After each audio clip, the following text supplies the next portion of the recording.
I was house sitting for my grandmother in her quiet small town home.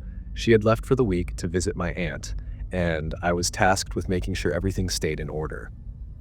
It seemed simple enough. Just water the plants, feed the cat, and keep the place tidy. The first 2 nights passed without incident. I spent most of the time on my phone or watching TV, occasionally glancing at the clock, wondering how people in such a sleepy town could handle the silence. On the third night, I decided to turn in early. It had been a long day, and the stillness of the house was starting to feel suffocating. As I lay in bed scrolling through my phone, I heard it, a faint voice outside the house. At first, I couldn't make out what it was saying. It sounded distant, like someone speaking through a thick wall. I paused, holding my breath, straining to hear. It was a woman's voice, soft but unnerving in its clarity. I sat up, suddenly alert. My first thought was that it might be one of the neighbors, but who would be outside at this hour? The voice repeated itself, louder this time, like it was moving closer. "Hello." My stomach tightened. It was coming from the front porch. Slowly, I slid out of bed and crept toward the window, my socks muffling my footsteps against the wooden floor. I reached the blinds and, hesitating for a moment, pulled back the corner just enough to peek outside. Standing on the porch was an older woman. Her hair was a wild, gray mess, tangled like it hadn't been brushed in days. Her face was stretched into a wide, unnatural smile, one that didn't quite reach her eyes. She was staring directly at the window. At me. I froze, my heart pounding so loudly I was sure she could hear it. She didn't move, didn't knock, didn't call out for help. She just stood there, repeating the word "hello" in the same soft, eerie tone as if it were the only word she knew. I let the blinds fall back into place and stepped away from the window, my hands trembling. What was she doing? Why wasn't she knocking on the door or ringing the bell? I tried to rationalize it. Maybe she was lost, confused, or had the wrong house. But deep down, something about her felt off. I sat back down on the bed, trying to convince myself it wasn't my problem. If she needed help, she'd knock, right? Minutes passed, and the voice continued. It wasn't constant, but sporadic, coming in bursts that made it impossible to relax. Then came the bang. It was sudden and loud, like something hitting the window in the living room. I nearly jumped out of my skin. My feet moved on instinct, carrying me to the sound. As I rounded the corner into the living room, I saw her. Her face was pressed against the glass, her wide eyes staring unblinkingly into the house. Her breath fogged up the window with every exhale, but that smile, it never faltered. It stretched unnaturally across her face as though it were carved there. I stumbled back, nearly tripping over the coffee table. My voice cracked as I shouted at her to leave, threatening to call the police.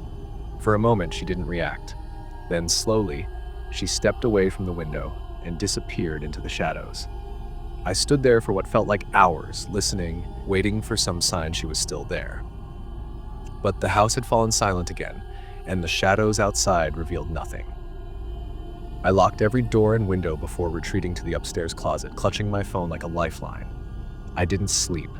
Every creak of the house sent my heart racing. Every rustle of the wind made me hold my breath. By the time the sun rose, I was still in the closet, bleary-eyed and exhausted. I finally mustered the courage to check the house, but she was gone. There wasn't even a smudge on the glass to prove she had been there. When my grandmother returned a few days later, I told her everything. She listened quietly, her face growing pale as I described the woman. When I finished, her hands were trembling as she set down her tea. She said that a woman matching that description had been following her at the grocery store earlier that week. She hadn't thought much of it at the time, assuming it was just a coincidence, but now she wasn't so sure. I matched with a girl named Sarah on a dating app a few weeks into my first semester at college. Her profile looked perfect, smart, funny, and down to earth. We hit it off in our messages, so after a few days, we decided to meet up. Sarah said she'd pick me up, but her car was in the shop, so her dad would be driving her. It felt a little odd, but she seemed nice enough, so I agreed to meet her. That evening, I waited outside my dorm, looking out for a silver sedan, the car she described. Sure enough, a car pulled up right on time. The windows were tinted, so I couldn't see inside. The man behind the wheel rolled the window down and smiled at me. "You must be Alex, right? I'm Sarah's dad. She's in the back seat. Hop in." I froze. The car was empty, or at least it seemed that way. I glanced toward the back seat but saw nothing moving. I asked where Sarah was, and the man paused, then said, "She's just lying down, feeling a little off. Still wanted to meet you, though." His voice was calm, but something about his tone made me uneasy. I stepped back, shaking my head. "I'm not getting in. Where's Sarah?" His smile faltered for a second, but then he shrugged and said, "Okay, your call." He rolled up the window and drove off. I stood there for a minute, wondering if I had just overreacted. Maybe she was inside and I had been too paranoid. But just as I turned to head back to my dorm, I saw the car again, parked further down the street, its headlights off. The man was sitting there, motionless, staring at me. My phone buzzed in my pocket, breaking my focus. It was a text from Sarah. "Why didn't you get in the car?" I could feel the hair on the back of my neck stand up. I quickly typed, "I didn't see you in there," but there was no reply. I looked back at the car, but it was still parked at the end of the street, the man watching me from the driver's seat. I quickly started walking back to my dorm, checking over my shoulder every few steps. The car didn't move, but my gut told me something wasn't right. Then my phone buzzed again. This time it wasn't Sarah. It was a number I didn't recognize. "You shouldn't have done that." I froze. How did he have my number? My mind raced. I had shared my location with Sarah earlier when we were trying to figure out where to meet. If this man was really her dad, he would have known where I was. Panic set in, and I stopped sharing my location. I decided to run, heading straight for the dorm, my heart pounding in my chest. The entire time, I felt like I was being followed. When I reached the dorm and locked myself in, I checked the hallway through the peephole, but there was no sign of the car. Still, I couldn't shake the feeling that someone was watching me. My phone buzzed one more time. The message was from the unknown number. "I know where you are. You better watch your back." I took a deep breath and decided I had enough. I reported the entire situation to campus security and made plans to go to the police. The rest of the night passed without incident, but I couldn't stop thinking about how close I had come to walking into something much worse. From that point on, I didn't trust anyone I met online. I had just turned 18 and picked up a part-time job at a local high school as a janitor. It wasn't a glamorous gig, but it paid the bills, and I got to work alone during the night shifts. I wasn't exactly excited about it, but it was easy money. Most nights were quiet, and I'd finish my rounds, lock up, and head home. But that particular evening, things didn't go as expected. I was scheduled to close up the school that night. It was a late shift, and I didn't mind. There was something calming about the silence of an empty building. I worked my way through the classrooms, shutting down lights and making sure all the doors were locked. It was nearing the end of my shift when I had to check the basement.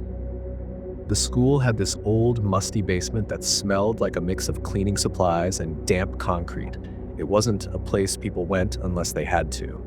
And that night, I was alone down there. The basement was usually filled with old, unused furniture and random supplies. There was a mannequin in the far corner, covered by a cloth, placed there as part of an old theater prop collection that no one ever seemed to touch. But when I went down that night, I noticed something strange.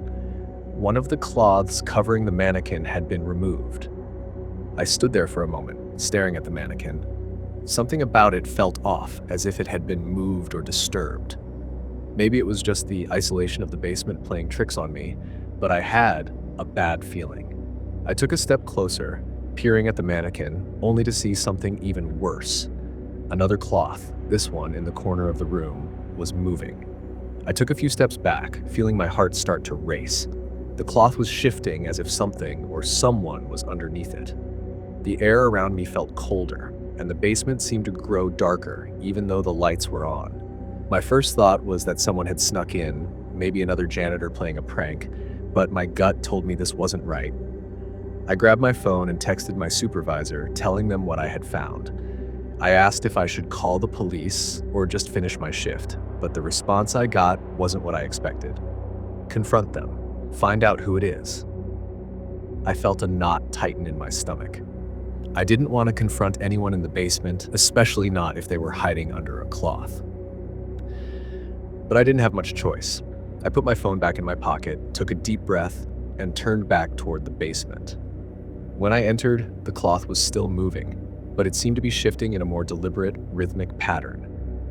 The sound of rustling fabric echoed off the walls, sending a chill down my spine. I hesitated at the entrance, trying to convince myself that it was just a prank or a wind draft.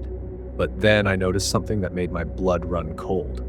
The mannequin in the corner was now facing me, its head turned slightly to the side, as if watching me. I couldn't breathe. I slowly moved toward the cloth, trying to stay as quiet as possible. When I reached out to grab it, the cloth jerked violently as if whatever was under it had suddenly started to move. My heart raced, and without thinking, I yanked the cloth off, only to find nothing. The floor beneath it was empty. The space was entirely void. But as I stood there, trying to process what had just happened, I heard a noise. A loud bang, then another. The sound was coming from above me, from the air vents, as if someone was crawling inside them. I froze. The thudding was steady and deliberate, like someone moving through the vents above me. I could hear the scraping of metal, the faint sound of someone trying to move through the narrow spaces. I turned and looked around the basement, feeling like the walls were closing in on me. No one was there, but it felt like I wasn't alone anymore. The banging continued, louder now, as if whatever was up there was getting closer. I didn't know what to do. I couldn't stay in that basement any longer, not with whatever was crawling around up there. I ran toward the basement door, locked it as quickly as I could, and bolted upstairs. My heart was pounding in my chest as I rushed out of the building, not looking back. The next day, I went into work as usual. I didn't mention everything that happened to my supervisor. Not the banging noises, not the mannequin moving on its own. I told them I'd found a cloth on the floor and that I locked up the basement as I was supposed to. But I left out the part where I felt like someone was following me, watching me. Ever since that night, I haven't gone near the basement alone. I don't know what I heard that night or what was under those cloths, but I have a feeling I don't want to find out. And every time I walk past that basement door, I can't help but feel like something's waiting on the other side.